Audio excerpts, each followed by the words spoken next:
किसे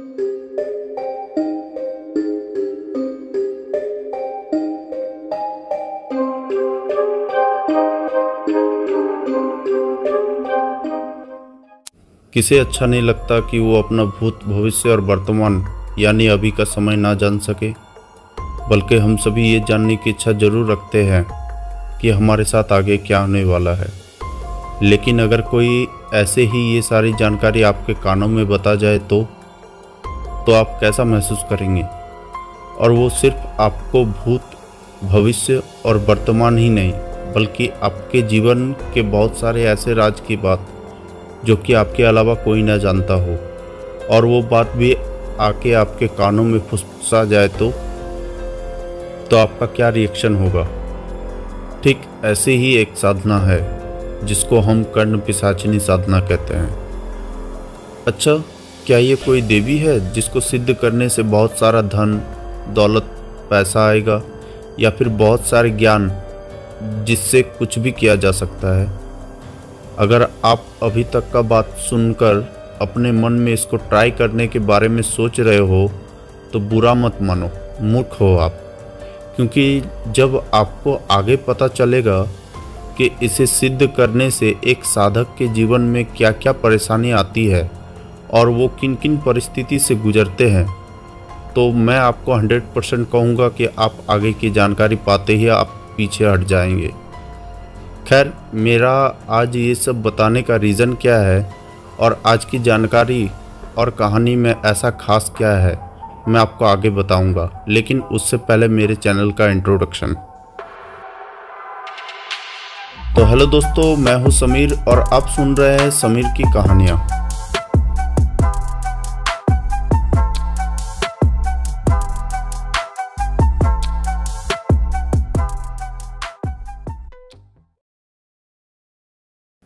और आज की कहानी स्टार्ट करने से पहले आप सभी को बता दें कि हमारे चैनल को लाइक और सब्सक्राइब कर दे और साथ ही साथ बेल आइकन को प्रेस कर दे ताकि हमारे आने वाली अनोखी और दिलचस्प स्टोरी का आप अच्छे से आनंद ले सके, और हमें कमेंट करके बताएं कि आपको हमारी कहानी कैसी लगी।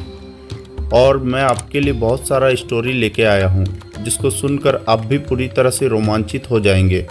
और दोस्तों, हमारी ये कहानी अगर आपको अच्छी लगे तो नीचे डिस्क्रिप्शन में हमने हमारे चैनल का कुछ और भी कहानी का लिंक दिया है, तो प्लीज़ अगर समय मिले तो एक बार उन सब कहानी को भी ज़रूर सुनें।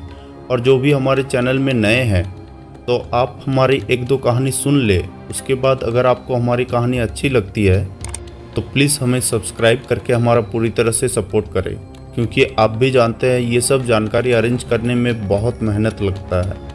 और अगर आप एक लाइक, कमेंट या फिर सब्सक्राइब करते हैं तो मुझे ऐसा लगता है कि मेरी मेहनत का फल मुझे मिल गया। और दोस्तों, अगर आप भी मुझे अपनी कहानी भेजना चाहते हैं तो आप मुझे मेल आईडी के ज़रिए मुझे मेल कर सकते हैं। मेरा मेल आईडी skdsamir1993@gmail.com। आप हमें इस मेल आईडी पर अपनी कहानी मेल कर सकते हैं, और मैं हर किसी की कहानी को सच मानता हूं और उसे अपलोड करता हूं, तो आपकी कहानी भी मुझे ज़रूर भेजें। और दोस्तों, आज की कहानी स्टार्ट करने से पहले आप सभी को बता दें, मैं अपने स्टोरी में वीडियो वगैरह नहीं लगाता, क्योंकि आपको भी पता है यूट्यूब में कॉपीराइट क्लेम बहुत हो रहे हैं।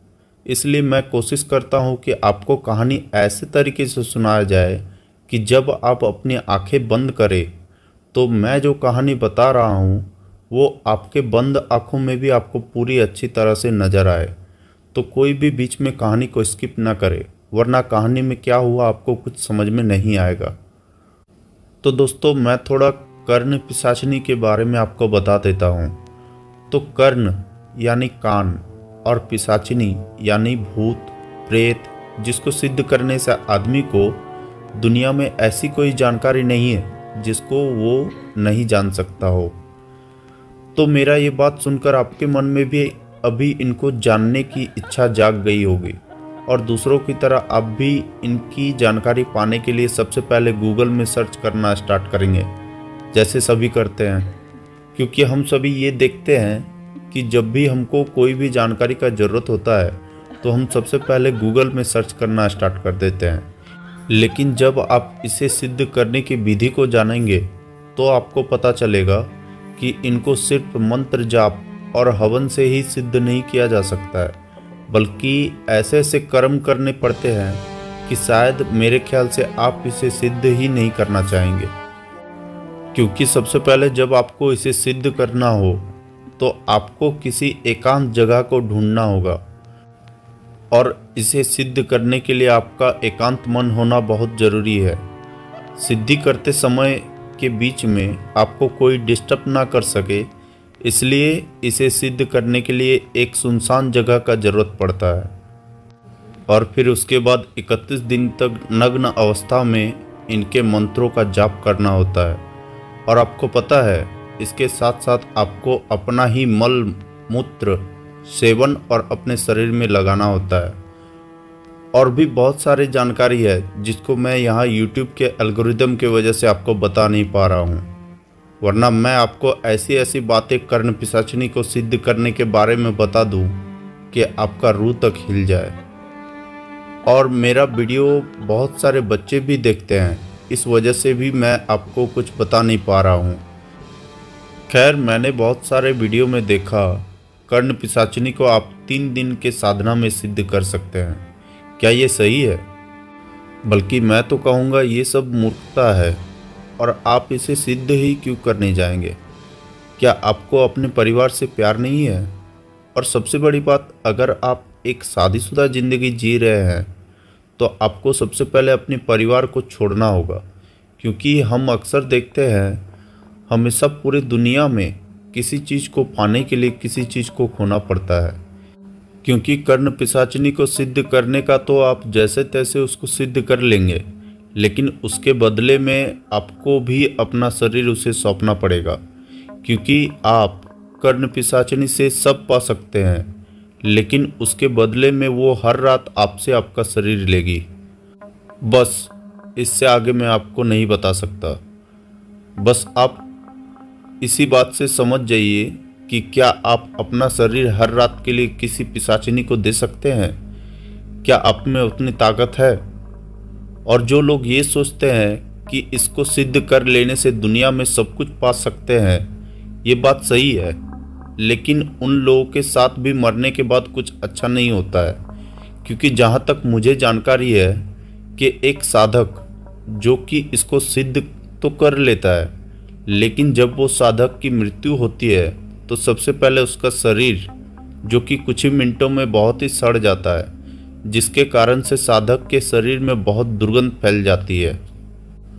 और जब साधक की लाश को जलाया जाता है तो उसके बाद कहा जाता है कि कर्ण पिशाचिनी उस साधक की आत्मा को अपने साथ पिशाच लोक में लेके जाती है। क्योंकि जैसे कर्ण पिशाचिनी एक साधक के जीवंत समय में एक गुलाम बन के रहती है, ठीक उसी तरह से वो भी साधक को अपने पास हजारों सालों तक एक गुलाम बना के रखती है, और तब तक एक साधक की आत्मा भटकती रहती है। तो चलिए आपको लेके चलते आज की कहानी की ओर। तो दोस्तों, आज की कहानी हमें विशाल ने भेजी है, और इनका कहना है ये कहानी इनके पिताजी के एक दोस्त की है, जो कि दिल्ली में ही एक बस में रात के समय में कंडक्टर का काम किया करते थे। और उनकी नौकरी भले ही अच्छी थी, लेकिन आर्थिक हालत और कर्जे ने उन्हें बहुत परेशान करके रखा था। जुए और शराब की लत ने उनकी ज़िंदगी को बर्बाद कर दिया था, बल्कि हर महीने की कमाई का एक बड़ा सा हिस्सा कर्जे के ब्याज में चला जाता था। और इस कारण से उनका मन एकदम चिड़चिड़ा स्वभाव का हो गया था, जिससे परेशान होके इनकी पत्नी भी इन्हें छोड़ के मायके चली गई थी। और लगातार आ रहे कष्ट और दुखों से वो पूरा परेशान सा रहने लगे थे। और कई बार उन्होंने इस परेशानी के वजह से अपने जान भी देने की सोची, लेकिन उनको अपने मन में एक विश्वास था कि आज नहीं तो कल ये बहुत ही जल्द जुए में बहुत अमीर बनने वाले हैं। और ये उनका यकीन था या फिर उनके मन का कच्चा लालच, लेकिन बहुत जल्द ही उनका जीवन बदलने वाला था।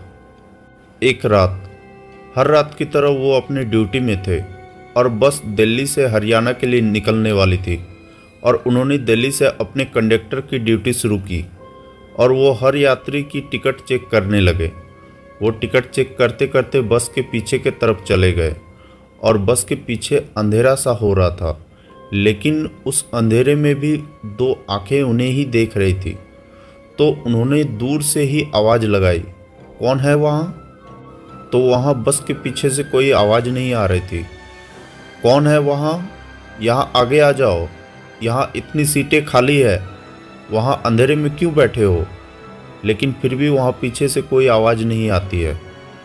तो वो अपने छोटे टॉर्च को जलाकर उसकी रोशनी में पीछे देखने की कोशिश कर रहे थे, तो उन्हें वहाँ एक अघोरी बाबा बैठे दिखते हैं।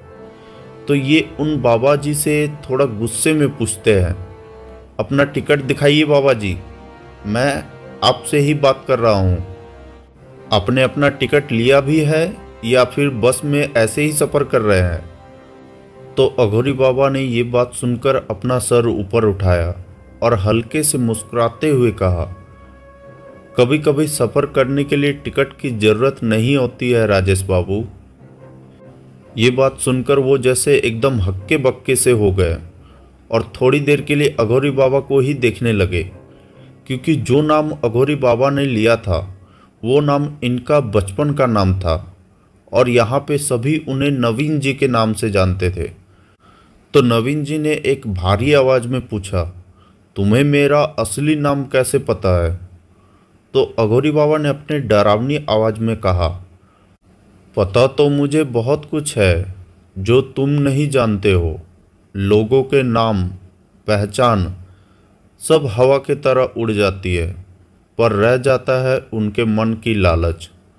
नवीन जी को अघोरी की बातों में एक डरावना सच छुपा हुआ महसूस हुआ, लेकिन फिर भी उन्होंने आगे बढ़ के फिर से टिकट की मांग करने लगे, लेकिन अब उनकी आवाज़ में काफ़ी घबराहट थी। ये क्या बकवास कर रहे हो? अपना टिकट दो वरना तुम्हें यही उतार दूंगा। तो अघोरी बाबा ने अपना थोड़ा सा सर झुकाते हुए कहा, टिकट तो उन लोगों के लिए होता है जो जिंदा होते हैं। मैं तो जिंदा होते हुए भी एक लाश की तरह हूँ, एक चलता फिरता लाश। तो नवीन जी ने कहा, ये ज्ञान की बातें ना किसी और से करो। अगर टिकट नहीं लिया है तो पैसे दो और टिकट लो, वरना अगला स्टॉपेज में धक्के मार के बस से नीचे उतार दूंगा। तो अघोरी बाबा ने कहा, अगला स्टॉपेज? अगला स्टॉपेज तो बहुत दूर है राजेश बाबू, लगभग 1 घंटे का सफ़र है। लेकिन मैंने लोगों की ज़िंदगी मिनटों में बदलते हुए देखी है। जैसे तुम्हारे पिताजी का ही ले लो। क्या एक गवर्नमेंट कंपनी में एक अच्छे पद में काम करने वाले व्यक्ति ने ये सोचा था कि उनका होनहार बेटा उनके जीवन भर की कमाई को अपने जुए के लत में सारा कुछ बर्बाद कर देगा? सच कहूँ तो ये बात सुनकर नवीन जी डर के मारे सुन्न पड़ गए, लेकिन अपने चेहरे पर डर को झलकने नहीं दिया। उन्होंने अघोरी बाबा से पूछा, कौन हो तुम और तुम्हें मेरे और मेरे पिताजी के बारे में कैसे पता? तो अघोरी ने नवीन जी की ओर एक गहरी नज़रों से देखा और एक मुस्कान के साथ कहा, मैं कौन हूँ ये जानना उतना ज़रूरी नहीं है जितना ये कि मैं क्या जानता हूँ और क्या क्या कर सकता हूँ। बस इतना समझ लो, तुम्हारी अभी तक की ज़िंदगी जो एक बदकिस्मती की ताले से जुड़ी हुई थी, उसे खोलने की चाबी मेरे पास है।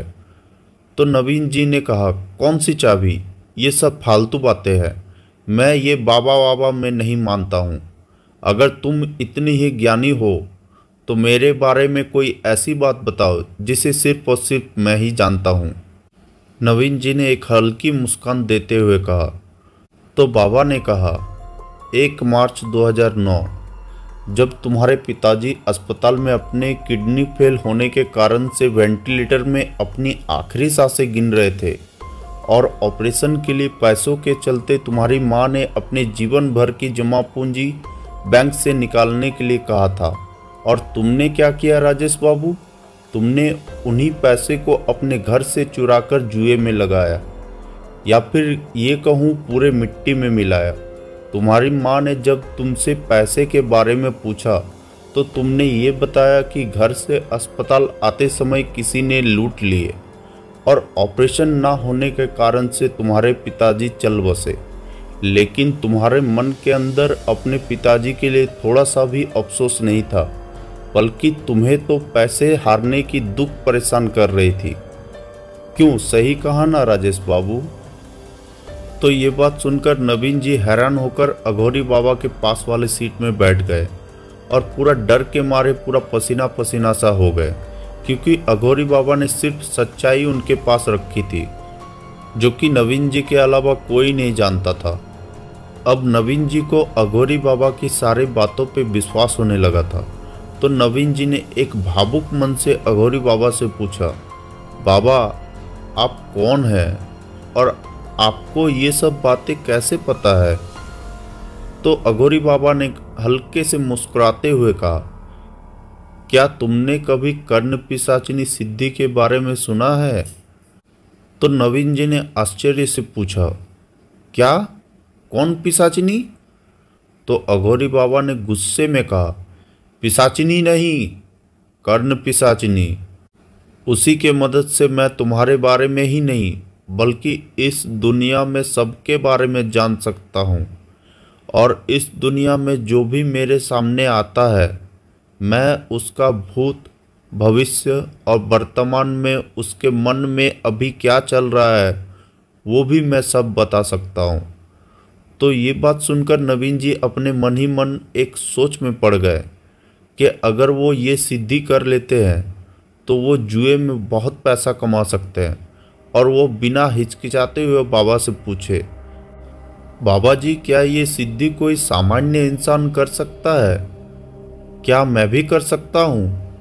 तो अघोरी बाबा ने थोड़ा गंभीर होते हुए कहा, हाँ तुम भी कर सकते हो, बिल्कुल कर सकते हो, पर ये तुम्हारे कर्मों के ऊपर निर्भर होगा कि आगे चल के इसका परिणाम क्या होगा, क्योंकि सिद्धि प्राप्त करना कोई आसान बात नहीं है राजेश बाबू।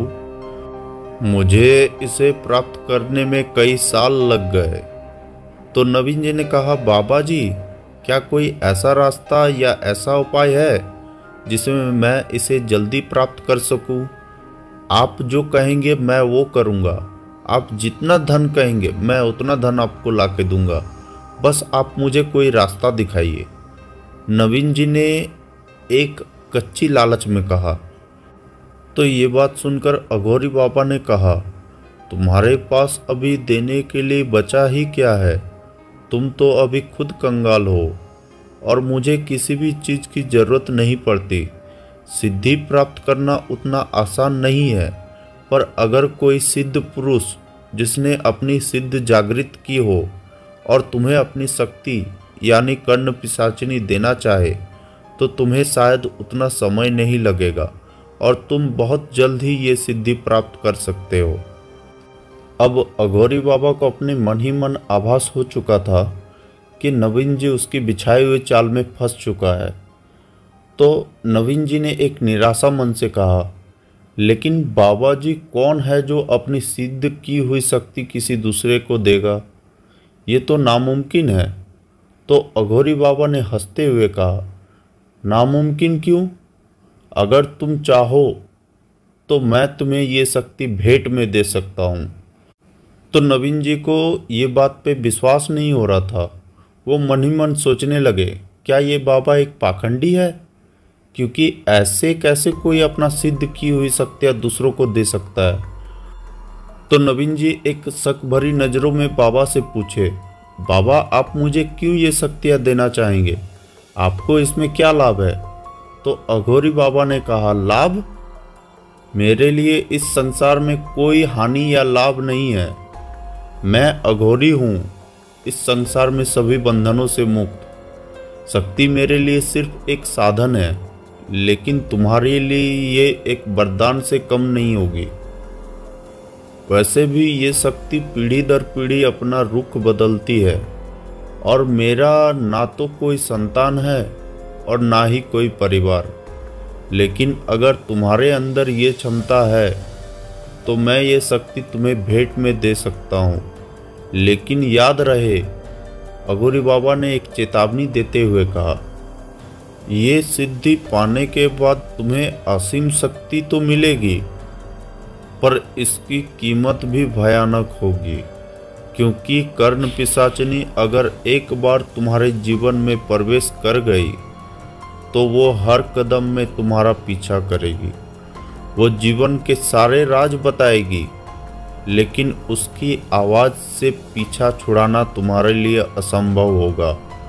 वो तुम्हारा हर सवाल का जवाब तो देगी, लेकिन बदले में वो तुम्हारे शरीर मांगेगी।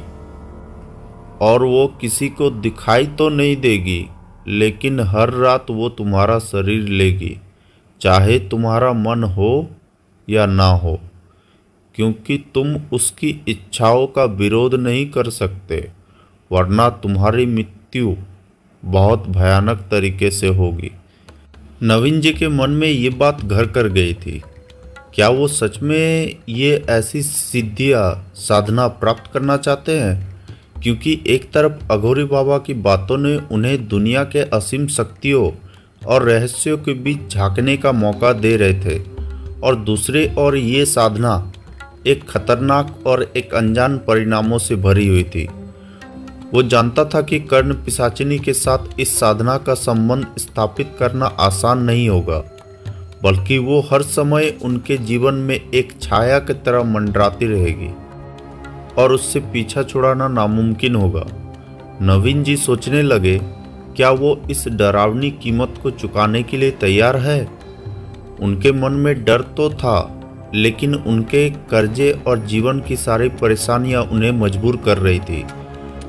अकेलापन और बढ़ते उधार के बोझ ने उन्हें पूरी तरह से तोड़ के रख दिया था। उन्हें एक ऐसी ही चमत्कार की तलाश थी जिससे उसके जीवन की सारी परेशानियों का हल मिल सके, लेकिन उनके मन में बार बार अघोरी बाबा की चेतावनी घूम रही थी। तो अघोरी बाबा ने कहा, राजेश बाबू, कहाँ खोए हो? मैं तुम्ही से बात कर रहा हूँ। जल्दी अपना निर्णय बताओ, अगला स्टॉपेज दूर नहीं है। तो नवीन जी ने चौंकते हुए कहा, मैं तैयार हूँ। तो अघोरी बाबा ने कहा, हाँ, अब ये हुई ना बात। ठीक है, अब अपने बात से पलट मत जाना, बस मेरे बोलने का इंतज़ार करना। मैं तुम्हें बताऊंगा कि तुम्हें कहाँ आना है। अब मैं चलता हूँ, मेरा स्टॉपेज आ गया। तो ये बात बता के अघोरी बाबा ने अपना झोला उठाया और बस से नीचे उतरने के लिए आगे बढ़ने लगे। तो नवीन जी ने बाबा से पूछा, अरे बाबा जी, पर मुझे कहाँ आना है? कोई पता तो आपने बताया ही नहीं। तो अघोरी बाबा ने जवाब में कहा, मेरे बुलावे का इंतजार करो। और इतना बताते हुए अघोरी बाबा बस से नीचे उतर गए। लेकिन जब नवीन जी अघोरी बाबा को देखने के लिए बस से नीचे उतरे, तब तक वो अघोरी बाबा जैसे गायब भी हो गए थे। और दोस्तों, ये कहानी थोड़ी बड़ी होने के कारण से मैं आगे की कहानी आपको इसके अगले भाग में बताऊंगा, और इस कहानी के अगले भाग में आपको पता चलेगा कि नवीन जी का क्या हुआ। तो दोस्तों, आज की कहानी का पहला भाग कैसा लगा प्लीज़ कमेंट करके बताएं, और आगे की कहानी को जानने के लिए हमें सब्सक्राइब कर ले, ताकि मैं जब भी इस कहानी का फाइनल भाग को जब YouTube में अपलोड करूं, तो सबसे पहले आपके पास नोटिफिकेशन के द्वारा जानकारी आप तक पहुंच जाए और आप आगे की कहानी को सबसे पहले सुन पाए। तो दोस्तों, आज के लिए धन्यवाद।